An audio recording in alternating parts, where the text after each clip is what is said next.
Hi, everyone. I would like to start with a question. By a show of hands, who wants to be a passioneer?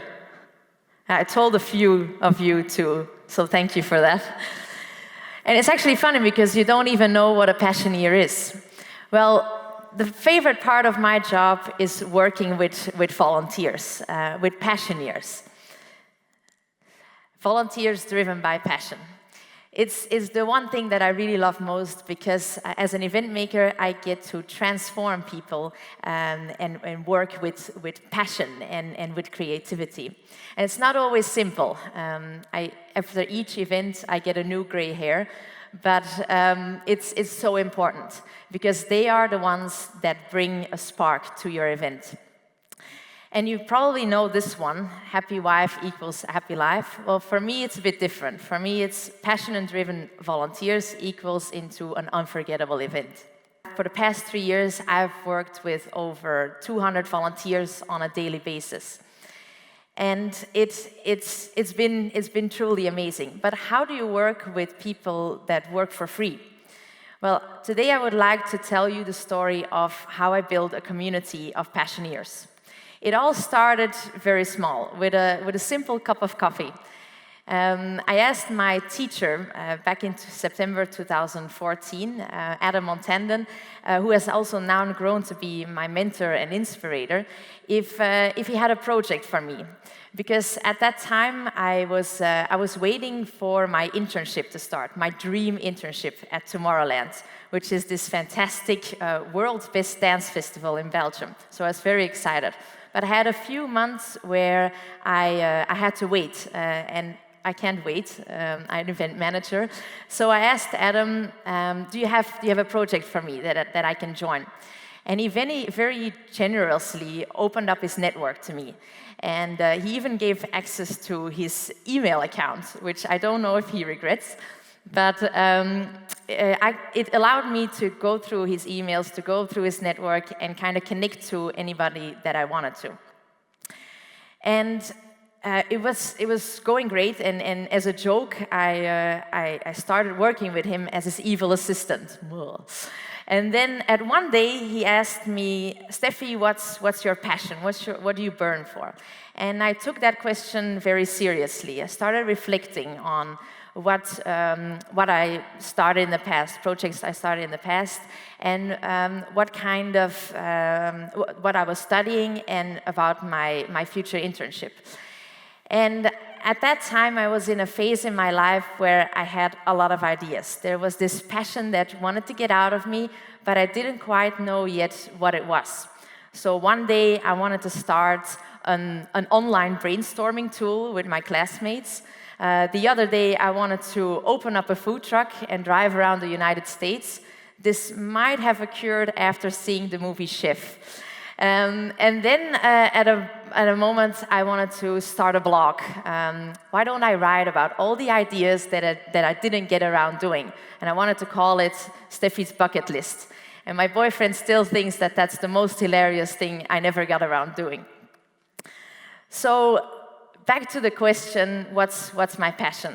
I finally realized that it's all about events, but not just events. More events like we're here today, where we bring people together and where you learn something that you can't learn in the classroom. And events where people would come to me in a couple of years and they say, Steffi, that event that you organized 5 years ago, that's where I started my dream. That's where I got rid of my fears and started doing my passion. So Adam and I started brainstorming on how we could combine both of our passion. Adam's passion for teaching, and not just teaching, but crazy teaching and doing the world's best teaching. And my passion for doing events that turn on a spark inside of people. And all of a sudden, there was a vision for an event. Why don't we take over an old warehouse and turn it into a fantasy factory, where we could invite the most inspiring people to us and bring together other people to learn from these amazing people. And it wouldn't be a factory that produces normal things. It would be a factory that produces ideas, dreams, where we could teach and celebrate and encourage people on how to use your imagination. And we would call it the factory of imagination. So we started telling people about this vision, and we shared our story with anybody that would listen to it. And we set a date, we booked a venue, without even having the funding sorted out. But just by doing it, it all started taking shape. And then Adam and I quickly realized that this vision is way too big for just the two of us. So we thought, okay, let's do a call out for volunteers.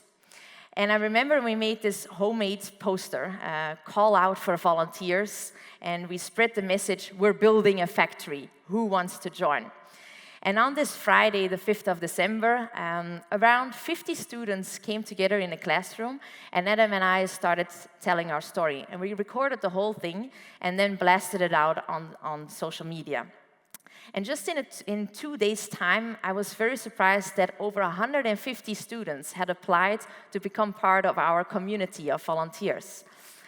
So that's when the real magic started to happen.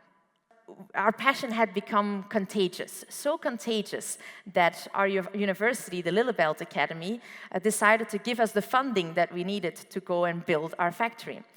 So the next 4 months, we worked our, excuse me for my language, asses off by volunteers coming together, doing their ideas, doing their dreams, and doing their passions. And it has resulted in the most amazing day. It was a one-day event where we gathered 500 Imagineers to come and share their dreams and do their ideas. So what can you find inside our factory? Well, imagine all the things that you never got around doing. Maybe because of fear, fear of losing your regular job, or fear of what people might say or think. Well, at our factory, we got rid of the normal rules of reality. At our factory, you could come and do your ideas.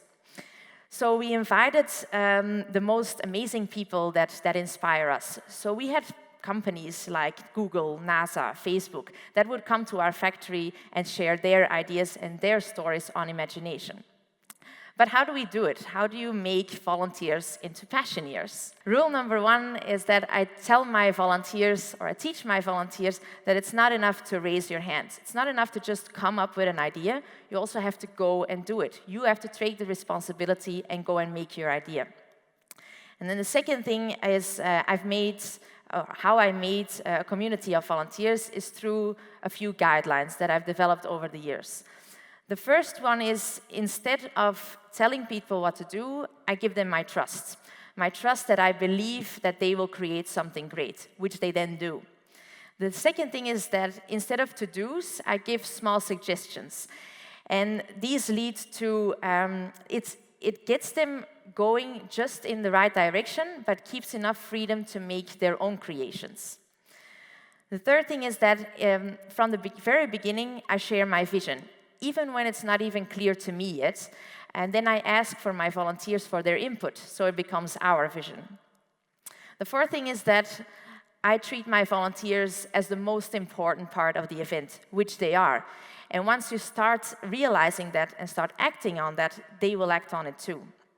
And the last one is that I'm my complete self with them, which what you see is what you get, which creates a bond of trust, a safe environment where we can laugh with stupid questions, because yes, there are stupid questions, and where they can come with creative ideas. The more creative, the better.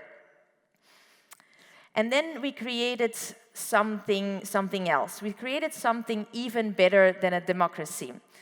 So what's greater than a democracy, especially these times? Well, at a democracy, you come together. You have a meeting, you listen to each one of the people's opinion. And then it takes quite a lot of time, and especially in Denmark, we love meetings. But not a lot of action comes out of it. More meetings get out of it. So at our factory, we're more action-orientated. So instead of a democracy, we created a do-ocracy, a community based on doing rather than talking. And this do-ocracy and the guidelines and the taking responsibility of your ideas have resulted in the most amazing creations inside of the factory. From pink cats made out of umbrellas, to giant robots made out of cardboard boxes, to a transblurberator, a machine that transblurbs ideas. Don't ask me how it works. So these things that we created, it all was because of our volunteers, or our passioneers. And I would like to introduce you to two of our volunteers that have truly transformed to passioneers. The first one is Bo, which we call Bo the Builder. He was e-concept development design student at the time, and I could see that he had a lot of ideas for the decorations, and he had very creative hands as well. So I asked Bo, what do you need from me for you to go and make your ideas? So he gave me a list of materials, and as I read through it, I was kind of skeptical. But again, I had to remind myself, okay, trust. I believe that he will make something great. So the first two things on the list was normal. It was some wood, some paints, but then it got specific. Steffi, can you get me 10 fish tank motors? And can you get me a specific kind of silicone foam? And can you also get me different kinds of liquids with different kinds of colors? And then he created this, which resulted in our centerpiece on the stage. It was a cupboard that he brought to life with smoke coming out of it and the lights changing on demand. Really fantastic. The second volunteer or passioneer that I would like to introduce you is Adina. And Adina was a very talented graphic design student at the time that I would just have to go to, tell about the vision, and she would transform it in the most amazing graphic designs. And we have actually now hired her as our art director, and she now herself has a volunteer trainee that she passes on her passion and her imagination to. Thinking back of the beginning of the Factory of Imagination, it all started with a vision, with a story. We're building a factory of imagination. Who wants to join? We didn't say we want to build a factory, we said we are building a factory. And that in itself ignited people's imagination to come and join us, which was a very powerful thing.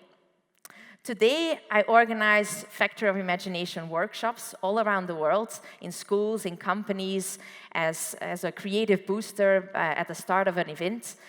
Next to our yearly Factory of Imagination, and which is now grown to be the world's largest imagination event. So, to end with, my dream for the Factory of Imagination is for people around the world to gather in local Factory of Imaginations, where they can go and find their own passion and dreams and go and make it. And I would like to end with the same question as I started with, and I hope I see a few more hands now. By a show of hands, who wants to be a passioneer? Thank you.